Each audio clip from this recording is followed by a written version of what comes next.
Welcome to Nine Lakes Church YouTube channel. I'm Pastor Tom Willis. I'm glad you're watching.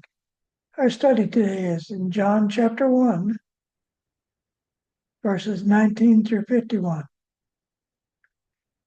Begin our reading at verse 19. This is the testimony of John, when the Jews sent to him priests and Levites from Jerusalem, asked him, "Who are you?" And he confessed and did not deny, but confessed, "I am not the Christ." They asked him, "What then? Are you Elijah?" He said, "I am not." "Are you the prophet?" He answered, "No." Then they said to him, "Who are you? So that we may give an answer to those who sent us. What do you say about yourself?" And he said, "I am a voice of one crying in the wilderness, make straight the way of the Lord, as Isaiah the prophet said." The Apostle John does not mention the birth of John the Baptizer. He introduces John when a delegation from the Pharisees questioned him. The Pharisees had Messianic hopes that were deeply rooted in Scripture and tradition. They were looking for a deliverer who would restore Israel and bring a new era of peace and divine justice. John was a very unusual preacher who attracted crowds as he preached a message that resonated with these Messianic hopes in the countryside along the Jordan River. The baptizer clarified that he was not the Messiah, the Christ. They asked if he was Elijah, because they knew the scriptures that foretold Elijah's return before the Messiah. Malachi chapter 4, verses 5 and 6. He replied, "I am not." They also knew the prophecy in Deuteronomy chapter 18, verses 15 through 18, about the coming of a prophet like Moses. And they asked the baptizer, "Are you that prophet?" John's answers were brief and direct. The baptizer said, "No." Then they asked, "If you're not the Messiah, you're not Elijah, you're not the prophet, then who are you?" We have to report back to those who sent us. John quoted Isaiah 40, verse 3, identifying himself as the one Isaiah wrote about. Christ is the Word. John is the voice that declares the Word and says, "Get ready for the coming of the Lord." Verse 24 and 25. Now they had been sent from the Pharisees. They asked him and said to him, "Why then are you baptizing if you're not the Christ, nor Elijah, nor the prophet?" If you're not one of those people, why are you baptizing people? Who gave you the authority to baptize? Verse 26 and 27. John answered them, saying, "I baptize in water, but among you stands one whom you do not know. It is he who comes after me, the thong of whose sandal I am not worthy to untie." John the Baptizer replied, "I baptize with water, but there's one in the crowd whom you do not recognize. He comes after me, and I'm not even worthy to be called his disciple. I'm just his servant." Verse 28 through 31. These things took place in Bethany beyond the Jordan, where John was baptizing. The next day, he saw Jesus coming to him and said, "Behold, the Lamb of God who takes away the sin of the world. This is he on behalf of whom I said, after me comes a man who has a higher rank than I, for he existed before me. I did not recognize him, but so that he might be manifested to Israel, I came baptizing in water." John identifies the location as Bethany, east of the Jordan River. In the next verse, John the Apostle tells us that John the Baptizer saw Jesus approaching and told his followers, "Look, the Lamb of God who takes away the sin of the world." This statement reveals Jesus as the creator from eternity past, the Word made flesh, the Savior who is available to anyone who will come to him at any time. God is functioning in the time past, present, and future, and in space, which we call geography. You will remember from our study in Genesis 22, verses 7 and 8, that Abraham told Isaac God would provide for himself a lamb for the burnt offering. John is proclaiming that Jesus is that lamb. Jesus is the true baptizer. Verse 32 through 36. John testified, saying, I've seen the Spirit descending as a dove out of heaven, and he remained upon him. I did not recognize him, but he who sent me to baptize in water said to me, he upon whom you see the Spirit descending and remaining upon him, this is the one who baptizes in the Holy Spirit. I myself have seen and testified that this is the Son of God. Again, the next day, John was standing with two of his disciples, and he looked at Jesus as he walked and said, Behold, the Lamb of God. In this passage, John the Baptist recounts his divine revelation about Jesus. He explains that he did not initially recognize Jesus as the Messiah, but God had told him that the one on whom he saw the Spirit descend and remain would be the one who baptizes with the Holy Spirit. John then testified that Jesus is the Son of God. The next day, John saw Jesus again and declared to his disciples, Behold, the Lamb of God, indicating Jesus' role as the sacrificial lamb who takes away the sins of the world. God the Father told John the Baptizer how to recognize the Son of God. Verse 37 through 39. The two disciples heard him speak, and they followed him, Jesus.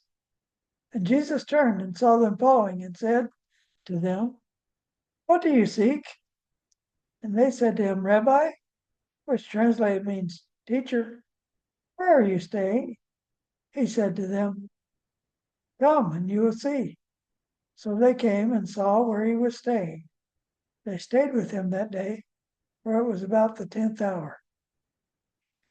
In this passage, two disciples of John the Baptizer heard him referring to Jesus as the Lamb of God and decided to follow Jesus. Jesus noticed them following, and he asked them, What are you seeking? And they addressed him as Rabbi, meaning teacher, and asked him where he was staying. Jesus invited them to come and see, and they spent the rest of the day with him, starting from about the 10th hour, which is around 4 p.m. This marks the beginning of their journey as his disciples. Verse 40 through 42. One of the two who heard John speak and followed him was Andrew, Simon Peter's brother. He found first his own brother Simon and said to him, We have found the Messiah, which translated means Christ. He brought him to Jesus. Jesus looked at him and said, You are Simon, the son of John. You shall be called Cephas, which is translated Peter. Andrew, one of the disciples of John, the baptizer, who heard John speak, decided to follow Jesus. He then found his brother Simon and informed Simon, We have found the Messiah, the Christ. Andrew brought Simon to Jesus. Jesus met Simon and renamed him Cephas, or Peter. Anyone that knew Simon probably laughed at his new name because he was an unpredictable, hot and cold, fickle person. However, that would mostly change after Jesus' resurrection in Acts chapter 2, verses 40 to 41. Now we pick up our reading again in John chapter 1, verse 43 through 46. The next day he purposed to go into Galilee, and he found Philip. And Jesus said to him, "Follow me." Now Philip was from Bethsaida, of the city of Andrew and Peter. Philip found Nathanael and said to him, "We have found him of whom Moses in the law and also the prophets wrote, Jesus of Nazareth, the son of Joseph." Nathanael said to him, "Can any good thing come out of Nazareth?" Philip said to him, "Come and see." Jesus decided to go to Galilee, where he found Philip and invited him to follow him.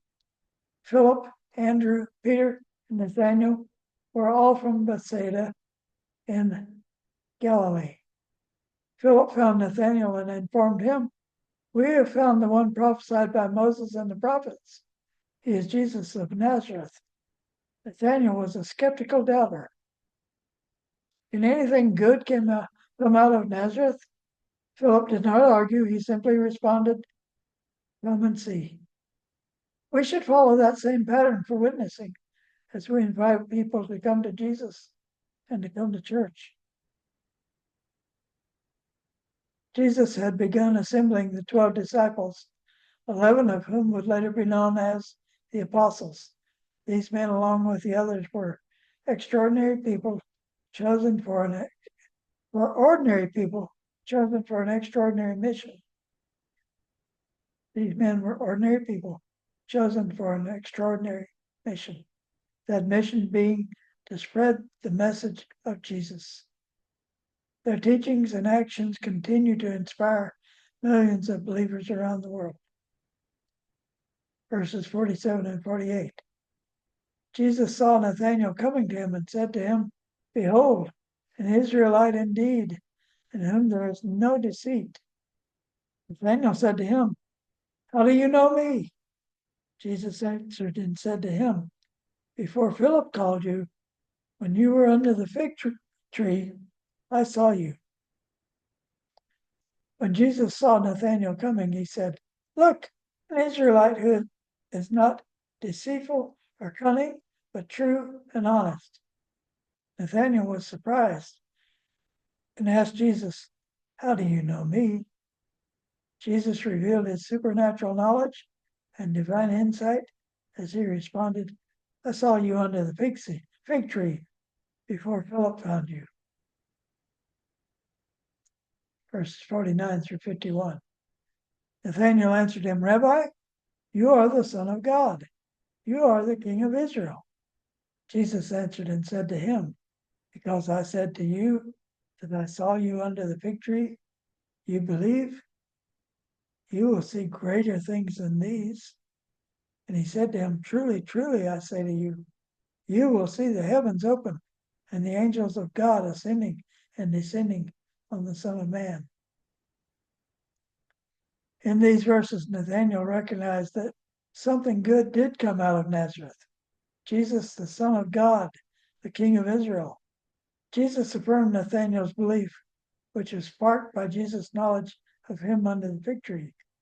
Jesus then promised Nathanael, "You haven't seen anything yet," and he would witness even greater things, specifically the heavens opening and angels ascending and descending on the Son of Man, a title Jesus often used for himself. These verses highlight the recognition of Jesus' divine identity and hint at greater revelations and miracles to come. Jesus explained that he is the ladder Jacob saw at Bethel in Genesis chapter 28, verses 10 through 22, with the Father at the top of the ladder, Matthew 3, verse 17. Jesus is not the ladder to climb, but the one you must trust, as no one comes to the Father but through me.